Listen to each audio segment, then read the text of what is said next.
A warm good evening to all our dear viewers. My name is Jimmy Hanks. As usual, I'm back with your show Holy Drive. It's Holy Drive. We are back.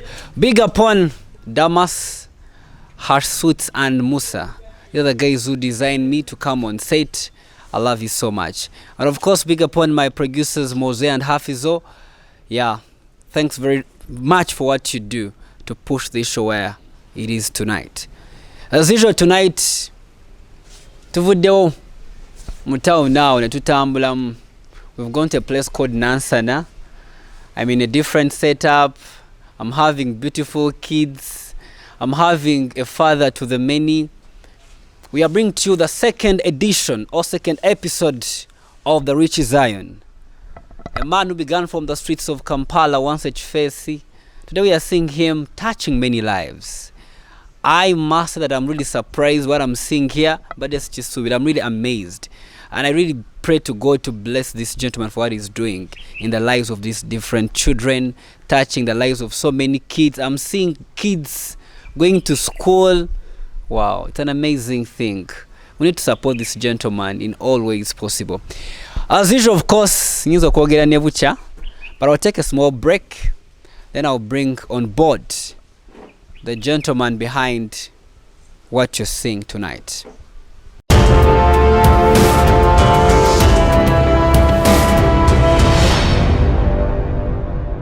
We'll be back from that small break. At this point, I want to bring the man himself on board, Richie Zion, to introduce himself, introduces the place where we are, then we proceed. Yeah man, straight away, amanya nedoza Richie Zion. Sawa dandari on your TV, on your show Holy Drive. Yeah man, a warm, greetings to everyone watching. Yeah, Holy Drive.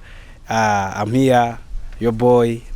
Yes, this is the second time I'm on this show, and tonight we are going to discuss a lot. You remember the other time we discussed and I told you my story, where I came from, how I started, and today I'm so blessed that these people that are here at the ministry. So man, I'm so happy that you're here. We are also more humbled to be here with Richie Zion.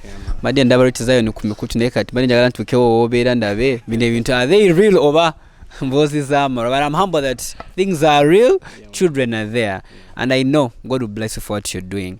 So briefly, Richie Zion, you can tell us how Tisoboka concert. Kati agenda wasoko tuwemu Tisoboka concert yagende etya. Man, it's Tisoboka concert. I just want to tell you that it was one of the kind. Yeah, it was real massive, and today this is my by the way, ever since the show ended, I've never come to TV. I've never happened on any radio station. This is the first show I've done. I've been hiding myself. I've been in the honeymoon. And right now I'm here with you guys. I want to first thank everybody who turned up. Man, I was so surprised. I was so surprised that people came.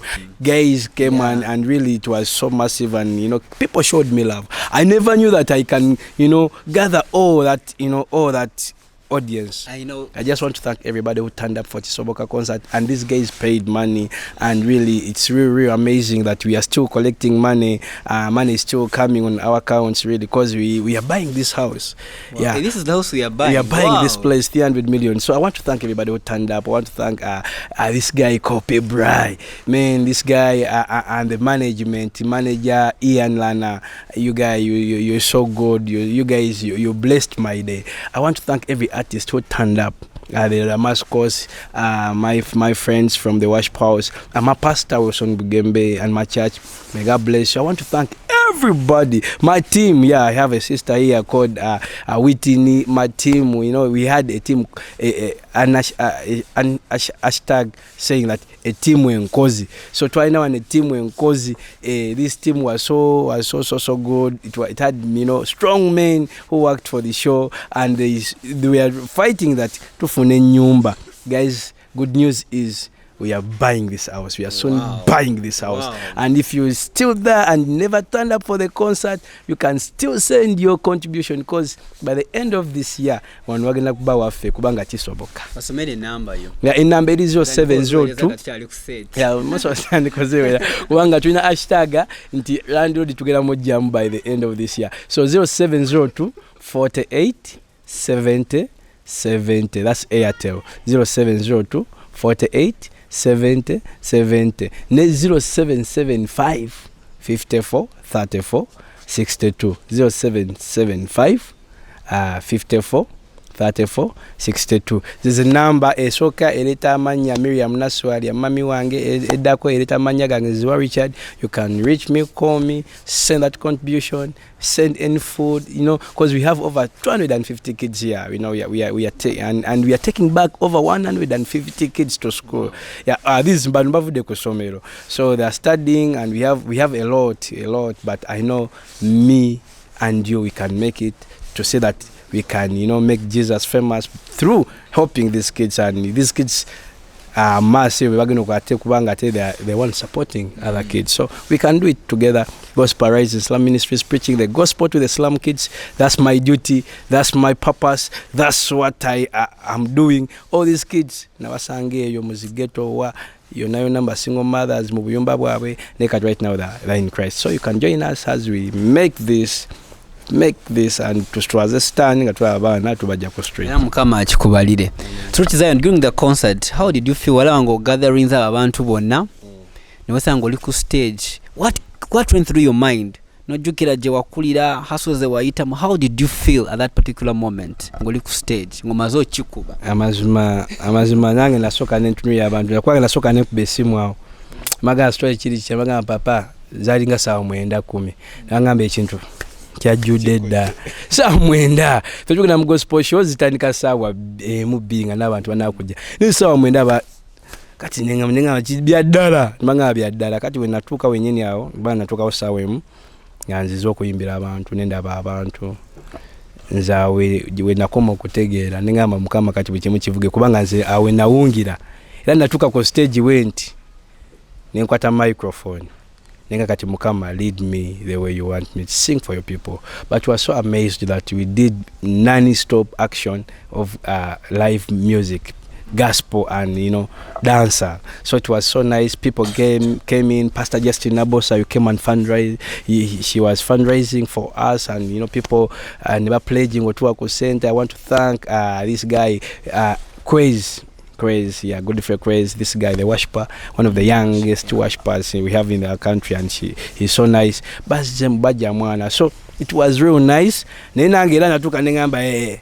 Kwanga I saw my friends Levikson, guys stand up. Natuka nange nengamba amazima alali wembanga aza kunganyiza bana abantu Yesu jali. Wow, mukame byo byakola.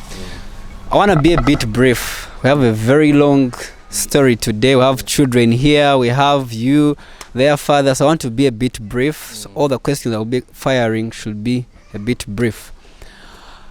Born to a woman, raised up in Western Angoli, Mumbera maybe Richie Zion. How did you find yourself? Maybe you can give a small recap. I think the first edition had this story, but for the viewers who might have missed last time, they can have a brief recap about this gentleman's story. How were you born and eventually found yourself on the streets of Kampala, in KIFESI? In just a few minutes, you can tell our viewers how that came about. Then from there, I'll give you the next question, then we'll proceed. Yes, briefly, my story, I've been giving this story wherever you go, on TVs, and here I am to tell you the person who missed this show. Yeah, so me, I was raised up in Namungona suburbs with my father and stepmother. So life wasn't good, you understand, being a stepchild, being brought up by a stepmother. I grew up listening to such words, Olingange Ntano, Olingango Mulambo, Olingange, so such words, so I was not loved by my stepmother, so I was mistreated as usual. But life, with life, I managed to go up to senior 6 in such life. I pushed it. It was so hard. Then I keep pushing up to senior 6. Then to senior 6, And after my senior 6, that's where life became so difficult. That's where I was chased away from home, you know. That's where life became so hard. But good enough, nari nkuze. Then I found myself, you know, hanging up with guys, my friends. Life became so hard. I went to South Sudan. Life became so... I went to South Sudan to die. That was my mission, but I never died. I made money. I came back, had a girlfriend. She ate my money. Then life became so turned up, very hostile. It was hostile for me.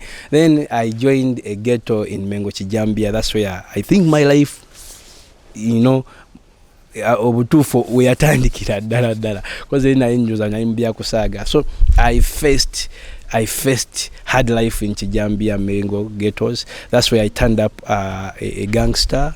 That's where I started smoking weed, ganja. I learned every drug in Chijambia. Then I learned even, you know, stealing, pickpocketing. I became one of the gangsters in Kampala. Tukuba mpole means, you know, pickpocketing.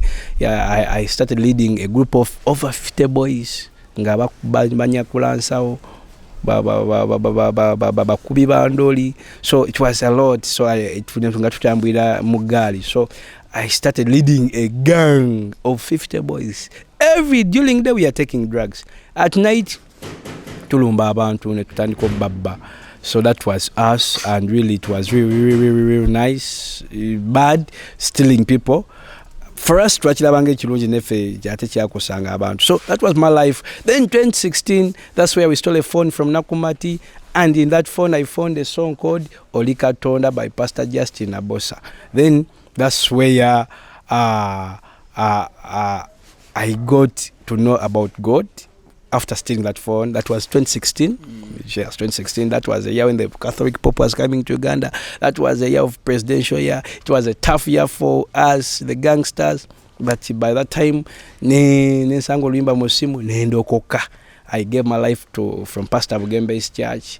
Then from 2017, I made a song called Salvation. I had a voice telling me, go back to the streets where you were and start preaching. I started in preaching the gospel in 2017. I started with only 4 kids that are at school right now. My God. From there, that's where we came up with a vision called Gospel Arise in Slums Ministries. And that's where we are. Wow. During that time when you were at KIFESI on the streets of Kampala, what was the worst incident that you can never forget during your time? The worst incident was seeing my friend being killed in front of me. We had gone to steal. It was in Nakulabia. Yes, Nakulabia. Then tried to then one was caught. Yeah, Bali Mamulita Laiti was caught. Then after he was being beaten, I was I saw everything happening. So buli wembera bwentu ndaba kyali wanga bamwocha kyali ne bamwocha mami mama mafuta ngandaba ne bamukuba ngandaba ne bamwocha ngandaba police nejo mutwalo mulambo ngandaba nenga nina weni ngati baswa kundaba. So that was the worst incidents kulanga kyali wanga bamuta maso ganga ate yali tano wange nali mpopo wanaye. So nyingi ne eyo yankola bubinti ne mbera wano mbera ngamba kala I wish I knew Christ ne mbulira ku light Yesu ne mulaga light Yesu byatukoledde. May his soul rest in eternal peace, right? So eventually, how did you transform into, of course you've told us how you got saved, but how does the vision of picking children from different places, collecting them, come about? Kubanga banji bayinza okuva ku street, they don't have this heart of remembering where they've come from. Kama babajukira, they feel like nabo bagende basabe. But having that heart of remembering where you've come from, no gamba kambe ochentandikawo, how did it come about? That kind of the urge, the desire to do what you're doing today. I think it was me hearing a voice. I had a voice telling me, go back to the street and preach the gospel. Then by that time, Pastor Wilson had preached a sermon in Acts 18 from 9 up to 10. Then God was speaking to Paul in a vision and told Paul, Paul, you remember Paul's story. He was a murderer. He was a bad person. He used to kill God's people. So this guy gave his life to Christ. So in this sermon, in Acts 18, from 9 up to 10, God spoke to Paul in a vision that, Paul, don't be afraid, don't be silent, don't fear, speak. Nobody's going to touch you, nobody's going to attack you to hurt you. But Paul, I have many people in this city.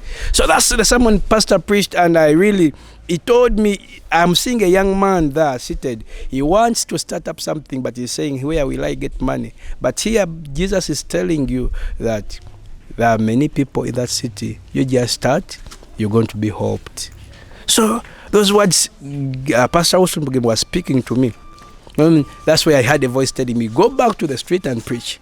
So I never asked you, how will I get the money? Who will help me? I just started, and I've seen people joining me, people helping me, people, even by that time I got a song called Salvation, but someone came and gave me 3 million and told me, shoot that video. So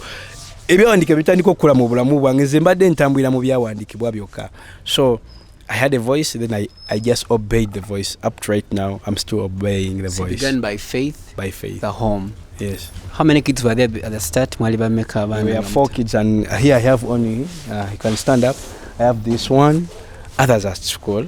I have this one, but even the 4 ones I had. Who was there? Oh, these are new. It was one, and others at school. The 3 are candidates, and 1 is in secondary.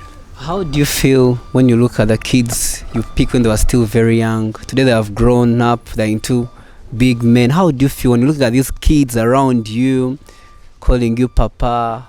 How do you feel? Really, I feel good to be a father, but sometimes I feel shy. Yeah. So how was the journey been of taking care of these children? These kids come from different places. Pisa za njawulo, setup is different. How have you been able to, how has the journey been of gathering these children, taking care of them? How has the journey been? The journey has been so challenging as usual. But what I learned is to read my Bible. So, because everything I've been looking for, I found it in the Bible. So if I find someone mocking me, someone I just go to the Bible. So it has been so challenging, but has been the best journey so far I've traveled. Because you know what, seeing a kid like this guy, where's Muna? Muna, like that, seeing that kid. Muna, stand up. That one was thrown on the dustbin. Bamusura Kasasiro. Now I've spent with him, now I'm going to 2 years. Seeing a kid go basura Kasasiro nga baby. Kati sawa zinonga mulaba musajja. So I will feel that mpulira bulungi nnyo. So kati nze chimpuliza bulungi okulaba katugeza uyo Isaiah stand up. Isaiah yali mu ghetto. Yali mu ghetto mu Kisenyi nganywa njaga ngakuba mpole akuba abantu. Yali musajja mukulu akulidde mu ghetto yayingira nga n'emyaka nga 5 bena akuliddeyo ku street. Niwe mbadaba Isaiah South nga yaddayo ku ssomero ali kubula mu secondary atudde P7 yafuna second grade. Ate South ali mu secondary atandise okuyimba z'amazima ngamba mukama joli. Kati Isaiah yali baddewa ne kati Isaiah manyo oluzungu yabadde mu primary nga ye Eddie boy w'essomero nti abadde mu Kisenyi avuddeyo akiriza okusoma sawa zino agenda kufuna certificate nga sono kwesimba kuba MP of member of parliament. So kati mwana mpulira ntino mukama amazima mwata nategeera Yesu abali. If you are watching this one you don't know a man called Jesus, today I'm going to tell you about the man called Jesus. Wow. Yeah. Which criteria do you use to collect these children? You just move out of this gate, you walk randomly picking? Good enough you hear. We have an outreach called Ghetto Church to Bonge. We always go there at the street every year. We take food, we take many things. there in the ghetto. So through going to the ghettos, through going and to the slums, that's where we see these kids. So most of these kids, I saw them after, in the lockdown. I took food to the slums. Then I found people dying in those small houses. That's where I picked those. That's through going there, preaching the gospel. There, you find someone touches your heart. Find a stepmother with 4 kids, with 5 kids, 6 kids. Taina chakulia, basula bubi. Then that's where God speaks. Richie, take them. I'll be with you. So how do you take it? Because these are very many children. How do you go about when they fall sick? I'm wondering how you go about that. Yeah, so when they get sick, I have been working with people. There's a doctor, a nurse, Amusao. She's a nice woman. She's treating these kids on a free basis. Oh, yeah, that's so good. So what are some of the challenges you encounter in your journey of looking after children? These are many children from different places. Which ebisomoza byosanga in this journey of raising up these children?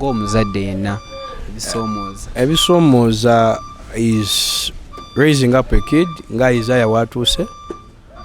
Agenda musinya kati ali musinya 1, agenda musinya 2. Isaiah naduka nadayoko straight. So sometimes you feel bad, you feel like crying, you feel like it's really challenging because we have had several cases of such kids running back to the ghettos. Nodamo mulabanga is worse than the other time. Yali bubinyo no kusinga time weno. So seeing those kids, going back. And another challenge is food. Yeah, food is a very big challenge in Molaba economy. Economy is taking us really. So food, sometimes school fees. Some of them have not yet started because of school fees. Yes, yeah, provision. Yeah. So sometimes we need to cost our rent. We are renting this place. I pay 1.5 every month. So electricity, water. TV, sometimes they want to watch TV, DSTV, and they have to pay, So those are the challenges, really. Ezo gamba ntino nene nechira abana barwala sometimes twina dagala. Yes. Nenga challenges esingo kumpobozibwe yokubanga nzijeyo omwana ate naddayo. Of course, it is painful. You invested a lot in him, resources. I think they should learn. The ones where I think they have had, they should be better children. Shouldn't go back where they came from. Anyways, one out start engaging the children, your children, right? You're a father to very many children. What stand Kidawa? I think you know your children better than all of us. You know the ones who can. Start with this one. It's called hot cake. Hot cake. Yeah. Hot cake, the baddest. Praise God. Amanyago, your names? Amanyago Ngenze Sewanda Jeremiah, aka Hot Cake, the baddest. Check on Muyimbo. Hey, Yo, speak up, judge, fair the defense, the rights of a poor. And I need the Guaino Buyinza Bukote Burunji, Tony Gidizo, Ataina Buyinza, Namungada Wangadia, Guabona Bona, Togwamusubi, Tenimba Rubere, Jede Febamtun, the Missy, Guamusubi, a cigarasson, Naquatane Fulaga. Wow! Manangawa Mayo, Nalinga Tata way. Ogabi Bakwitani? Hot cake. Bakwita hot cake. So, hot cake, what do you want to become in the future? I want to be the president of USA. Or Uganda. I think that should be Uganda, not USA, right? Because you're Ugandan. Checho. But then so your man other tegeza Uganda. So bawo byo gamba tata wo. Some words. Bizo gamba tata won. I want to thank Papa Richie Zion. The other time when I was like this one, or this one. I was there when we are asleep. Let me use Luganda. Try to suda mu church ngate kudi bati ngene wa pastor yoka. Eno waliwe bati ngeno abantu je bature no bweti. enkuba ebakuba nebamalirako bonna kati nga ffe batuwa olukisa tusule wali mu maaso nga wetusuda kati nze nava nono Margaret. So the brothers and sisters of Hot Cake stand up. Yeah, so okay, the story is I had gone to sing somewhere in Uganda. Yeah, so that's when, after giving my testimony, an old woman came to me. It was a really a humble church. Church is tandika. Ziriko mabati, just church tandika. Then mukazi nangamba mwana, I stay bangu bi mu nyumba. I have 8 kids. We sleep here. Kati nemubuza uwa nga church tekulina mabati. Nenga wa pastor okay walichi? Yeah, so that's where nambulira my kids died.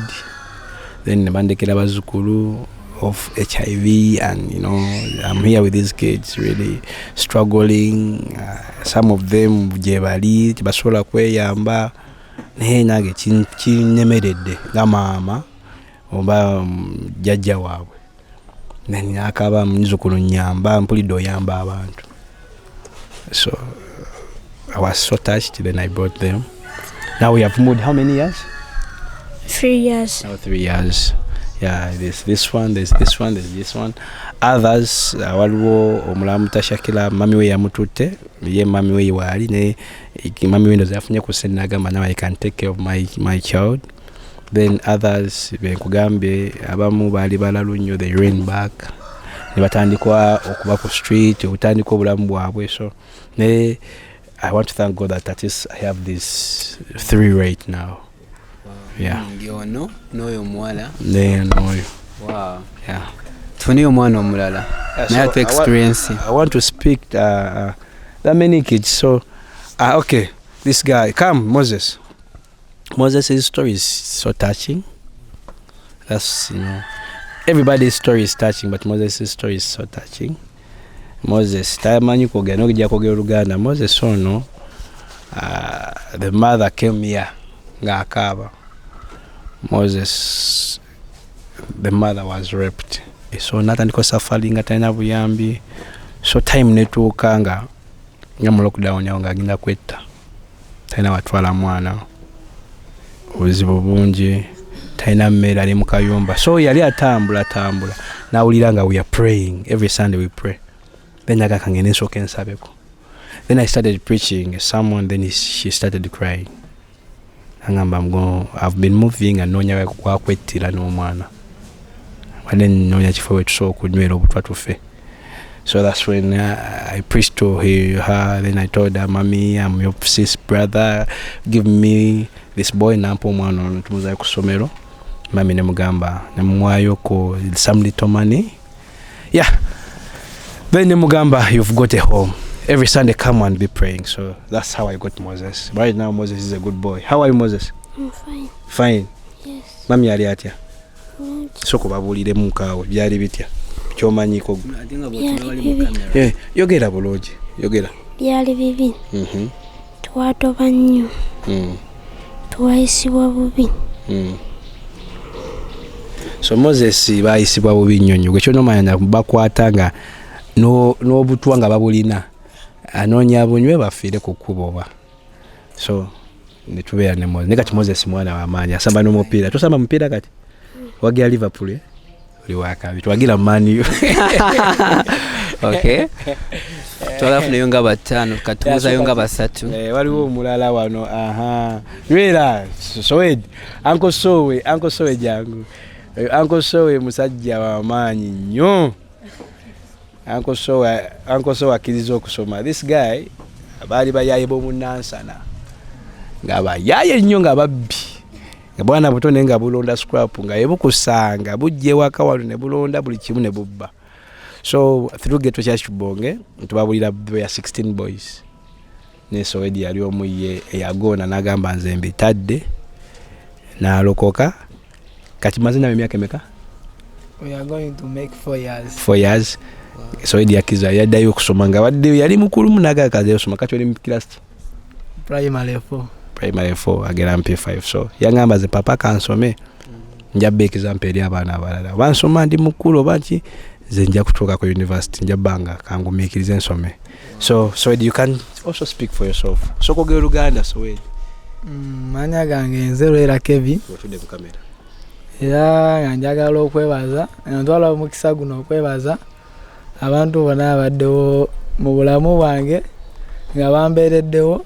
Okusooka njagala nebaze papa babaddewo mu bulamu bwaffe ffenna nga we tuli n'abalala bonna abataliwo n'abantu abalala bonna abaddewo okola ng'okulaba nga tufuna ekyokulya ekyokwambala nga tuddayo ku ssomero. Njagala obeebaza era nayo omukisa guno ngebaza nnyo papa Pade ne mama ne bonna n'okusinga Anko Matama abaddewo ku lwange.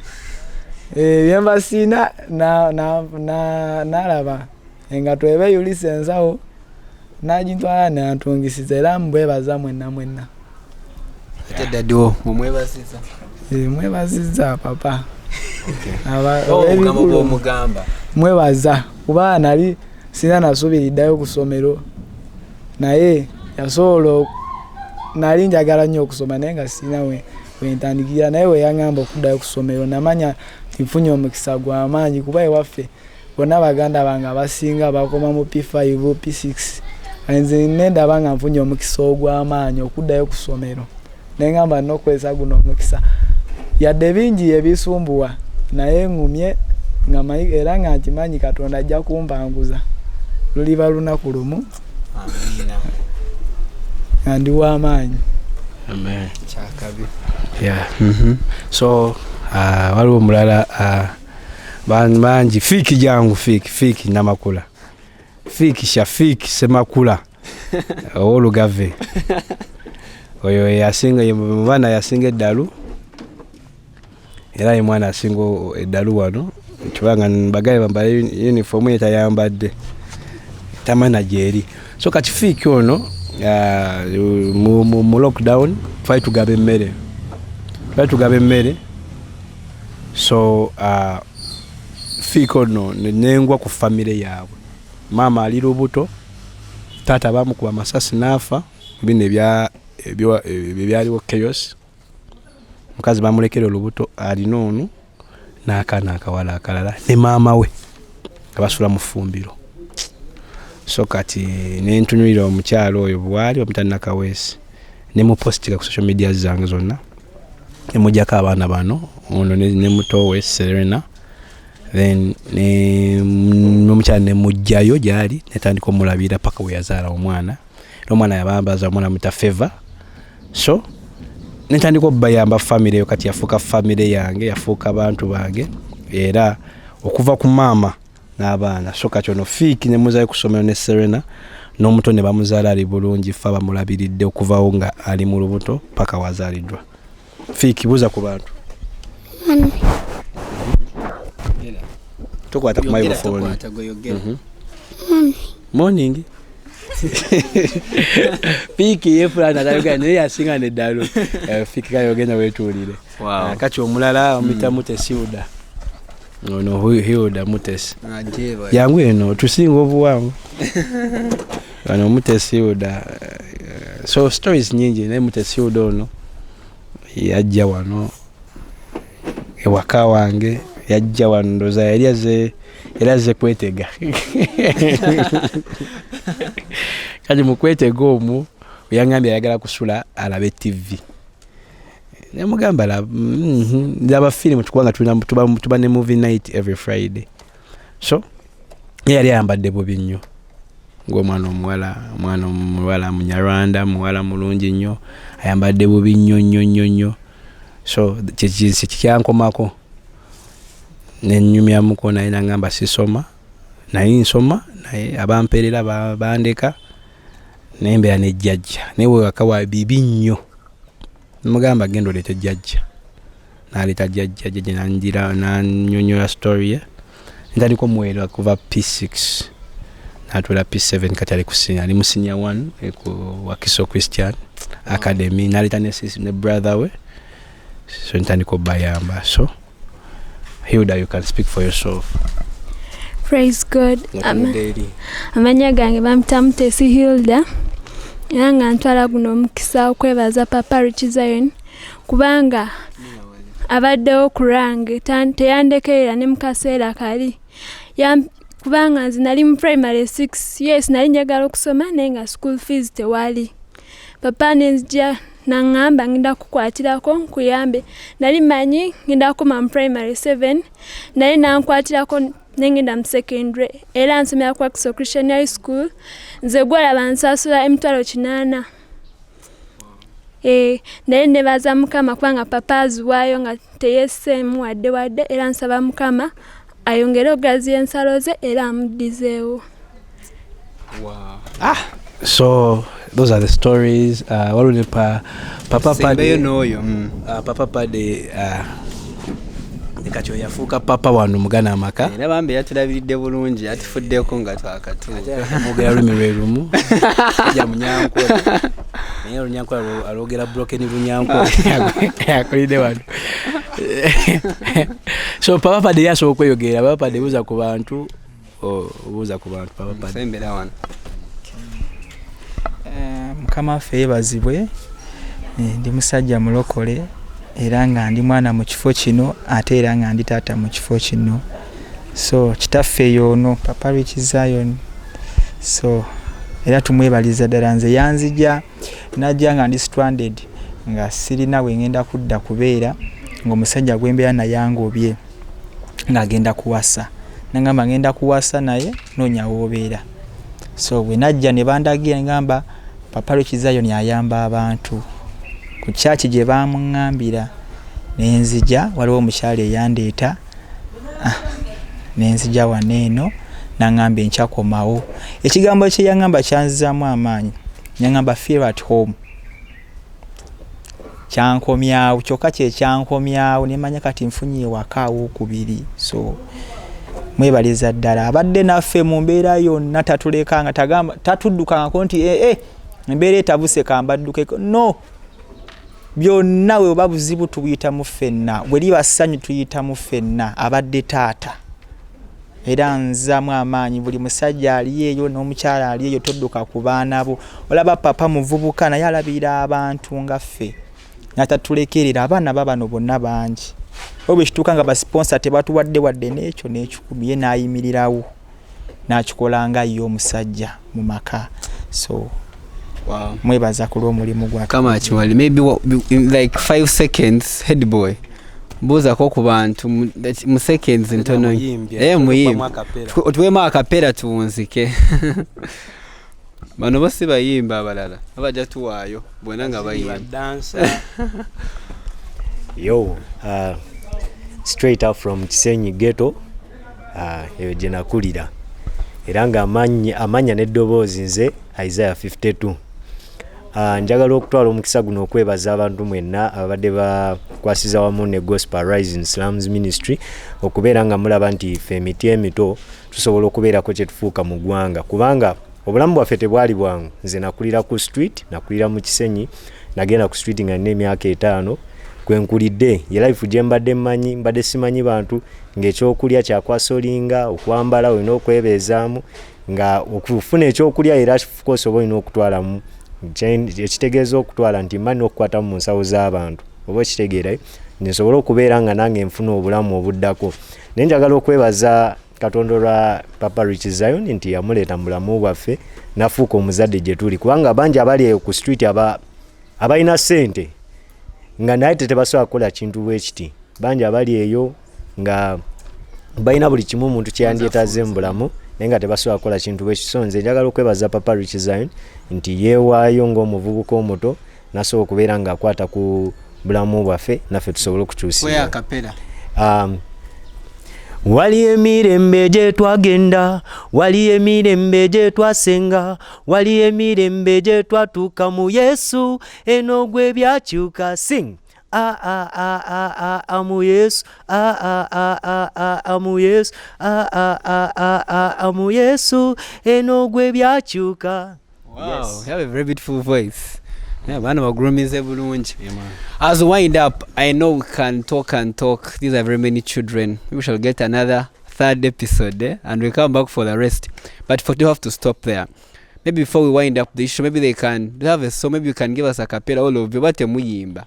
Kimuyimba ku church. Hewanika bendera ensi zonna zisinze erinnya lye n'obova mu ghetto uptown fena tuwanika emikono ma Jesus wanika ensi zonna zisinze erinnya lye n'obova mu ghetto uptown fena tuwanika emikono ma Jesus nipa anointing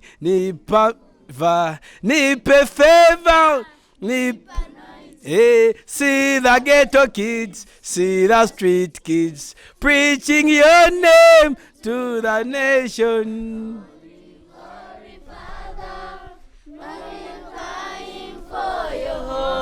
My Jesus, mighty, mighty Father, jambo la wana bo mu ghetto kubanga tebaina chakulya n'okusula tebaina majindo wanika bendera ensi zonna zisinze erinnya lye n'obova mu ghetto uptown fena tuwanika emikono hot cake Ma Jesus nakula ne jjajja nalaba jjajja nga toba tebyali byangu eno mu getera ewaffe gye nva eno mu Kiwera basisita baffe bafumbirwa abatamiivu baganda baffe tebaagala kusoma Mukama yamba nabanga bwenzize omwana wa ghetto nzize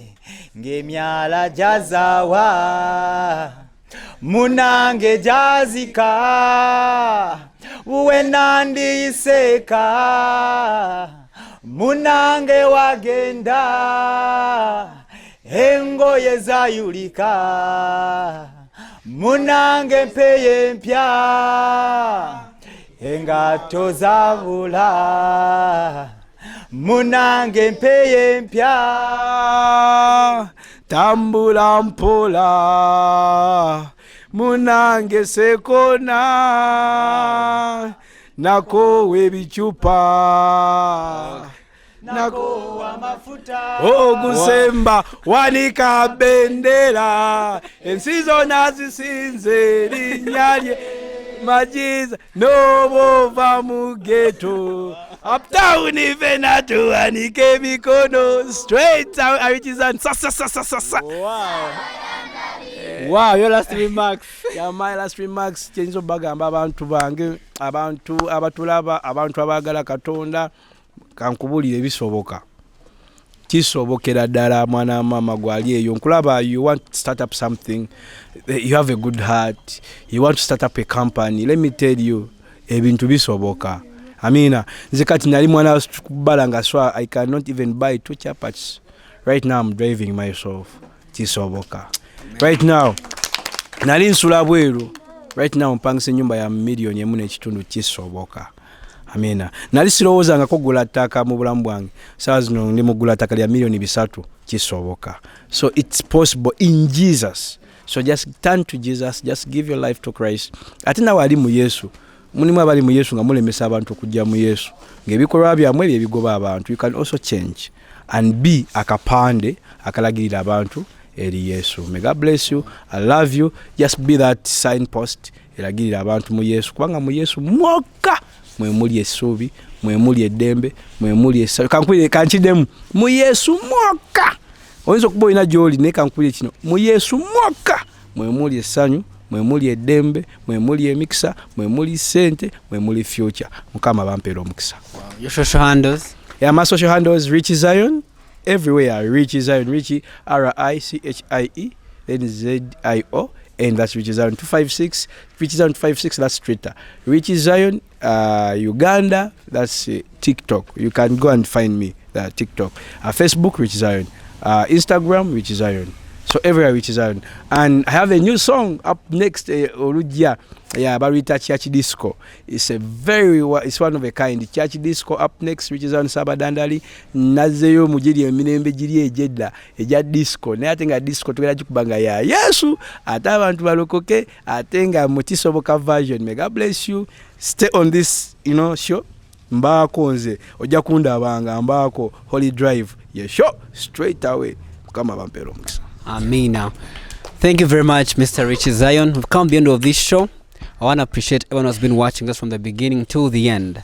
Big upon my producers, Hafizo and Mose. I love you so much, you know that. I love what you do. These gents sit down, edit, do everything, and put the show on air. I appreciate you so much for that. Wow. May God bless Richie Zion once again for what you're doing. I've been touched, and how I wish whoever is going to watch this show can get the same feeling. You can support this gentleman in all ways possible. We as Holy Drive, this is what we can do. But you can do more than what we are doing. For us who have brought Richie Zion on set, you know what you're supposed to do. And I know as you do so, may God bless you so much. Anyways, big upon Hash Suits at California, IF50. And of course, Musa at Capital Center, RD15, and Damas at Parkview Level 5. You can check out these guys and have the best for you. Anyways, I love you all. I want to start greetings to my family, people who have been watching us from the beginning to the end. My family, my friend, the likes of Nachito. Hey, on you, everyone has been watching, guys. So now